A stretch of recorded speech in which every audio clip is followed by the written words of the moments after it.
आज हम deviation-Germer experiment के बारे में पढ़ेंगे। डेविसन-जर्मर एक्सपेरिमेंट एक ऐसा एक्सपेरिमेंट है जिसने ये कंफर्म किया था कि जो इलेक्ट्रॉन्स हैं वो बिहेव करते हैं एज वेव्स। अब जैसा कि आप जानते हैं कि आपके पास जैसे एक सोडियम का एटम हो तो उसके जो न्यूक्लियस है उसके इर्द गिर्द इलेक्ट्रॉन्स क्या करते हैं, वो ऑर्बिट करते हैं। तो ये जो इलेक्ट्रॉन्स हैं ये पार्टिकल्स हैं और ये जो पार्टिकल्स हैं ये एज अ वेव बिहेव कर सकते हैं या करते हैं। इस चीज़ को जो वेरीफाई था वो असल में डेविसन-जर्मर एक्सपेरिमेंट से किया गया। इसके साथ साथ जो डेविसन-जर्मर एक्सपेरिमेंट है जो कि असल में किया गया था एक्चुअली ताकि वेरीफाई किया जा सके डी ब्रॉगली का हाइपोथेसिस, और इस एक्सपेरिमेंट से असल में हमारे पास जो डी ब्रॉगली हाइपोथेसिस था उसको वेरीफाई भी वो हो गया था। जबकि डी ब्रॉगली हाइपोथेसिस क्या था कि जो मैटर पार्टिकल्स हैं हमारे पास, चाहे इलेक्ट्रॉन्स हों, प्रोटॉन्स हों, जो कि न्यूक्लियस में पाए जाते हैं, वो बिहेव करते हैं एज वेव्स। अब जब particle as a wave behave करते हैं तो वेव्स की खास बात ये होती है, जैसे कि यहाँ पर आप देख सकते हैं कि ये एक वेव है। वो वेव्स असल में क्या करती हैं, ये ट्रांसफर करती हैं एनर्जी को एक पॉइंट से दूसरे पॉइंट तक, और वेव्स ये जो है ना ये स्प्रेड आउट होती हैं स्पेस में। अब वेव्स की खास बात ये होती है कि इनके पास एक प्रॉपर्टी होती है वेवलेंथ की, और वेवलेंथ क्या होती है, जो दो मुसलसल क्रस्ट होते हैं उसके जो बीच का फासला होता है उसको हम क्या कहते हैं, वेवलेंथ, जिसको हम रिप्रेजेंट करते हैं सिंबल लैम्डा के साथ। और इसका जो है रिप्रेजेंटेशन भी यहाँ पे मैं लिख देता हूँ कि जो लैम्डा है क्या हमारे पास ये वेवलेंथ है। अब चूंकि डी ब्रॉगली ने ये कहा था कि इलेक्ट्रॉन्स क्या कर सकते हैं, वो वेव्स के तौर पे बिहेव कर सकते हैं, तो फिर एक ऐसा एक्सपेरिमेंट चाहिए था जो कि इस बात को क्या कर सके, वेरीफाई कर सके।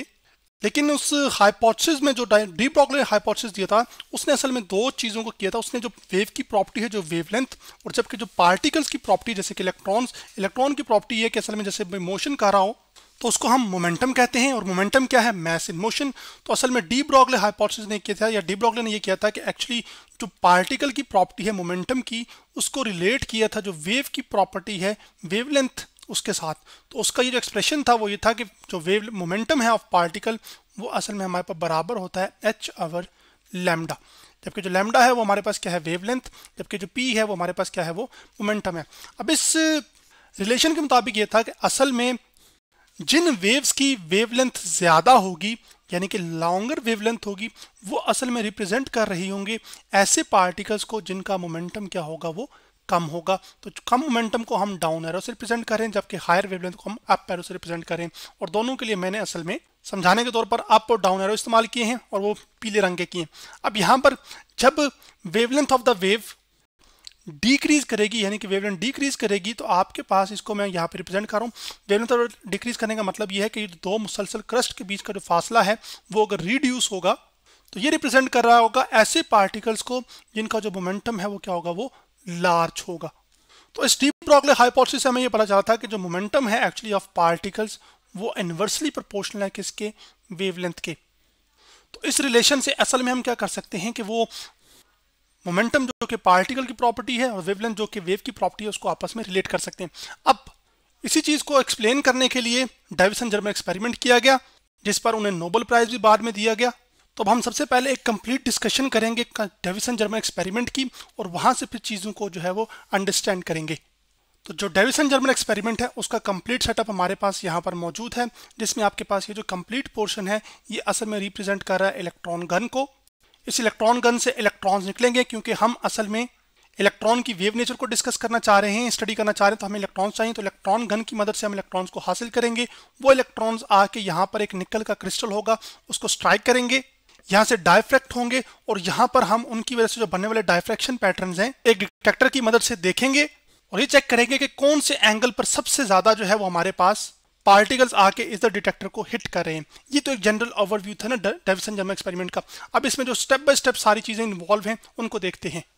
अब स्टार्ट करते हैं यहाँ से। तो सबसे पहले आपको ये जो नजर आ रहा है ये जो रेक्टेंगुलर बॉक्स है यहाँ पर ये वाला, ये असल में हमारे पास एक वैक्यूम चैम्बर है। तो इसको मैं यहाँ पे लेबल भी कर लेता हूँ कि ये क्या है, वैक्यूम चैम्बर।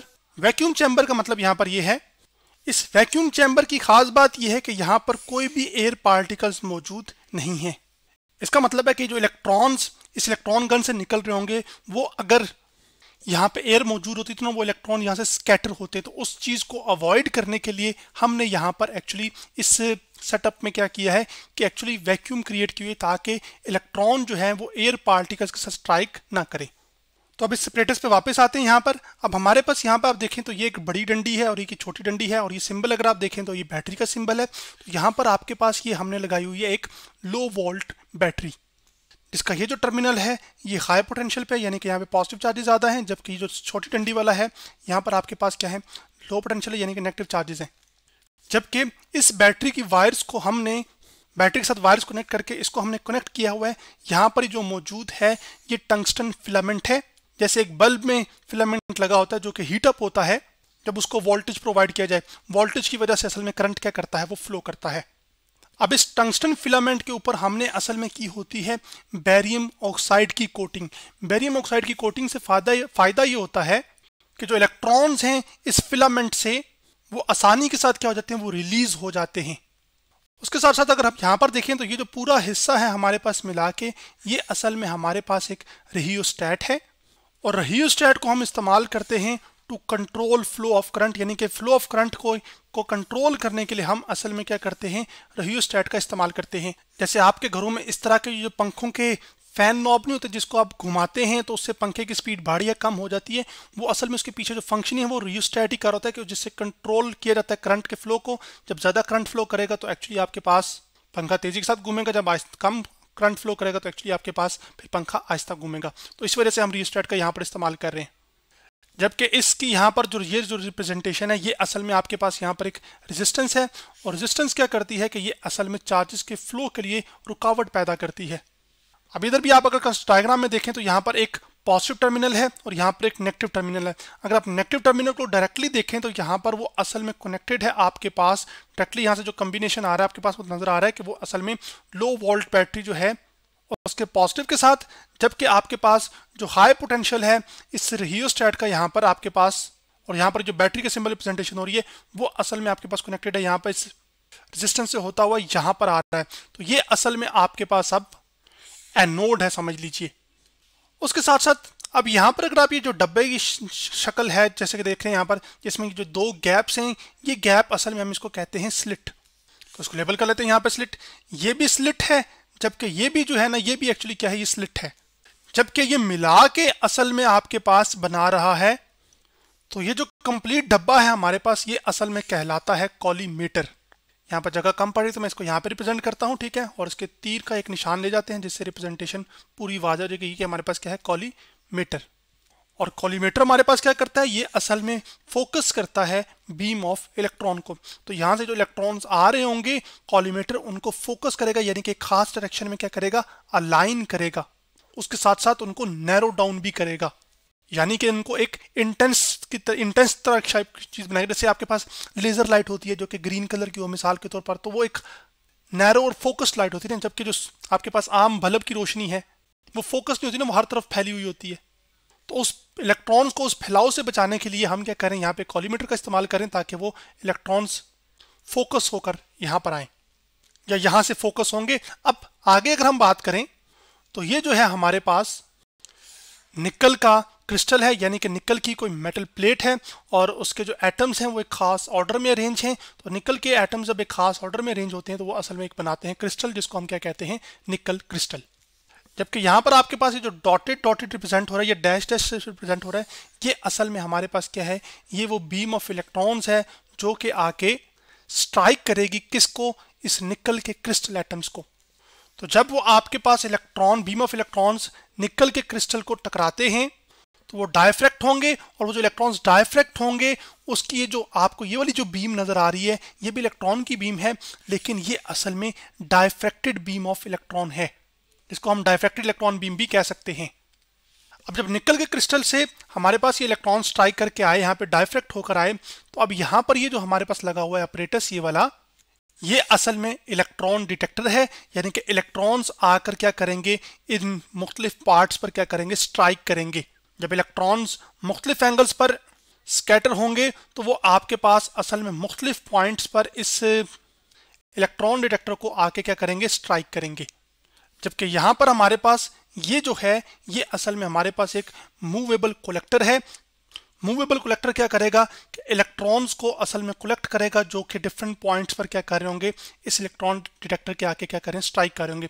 तो मिसाल के तौर पर इस पॉइंट पर कितने इलेक्ट्रॉन्स आके स्ट्राइक कर रहे होंगे वो असल में हम इस मूवेबल डिटेक्टर से क्या कर सकते हैं, कलेक्टर से सॉरी बता सकते हैं।